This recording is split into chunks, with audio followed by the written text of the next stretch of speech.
Cuộc sống đôi khi bận rộn đến mức ta quên lắng nghe chính mình.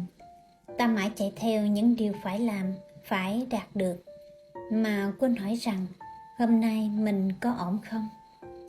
Mình tin rằng chỉ cần bạn còn dừng lại để suy nghĩ là bạn vẫn đang sống rất thật. Không ai cần phải mạnh mẽ mọi lúc. Có những ngày chỉ cần bạn không bỏ cuộc, không quay lưng với bản thân là đã đủ rồi.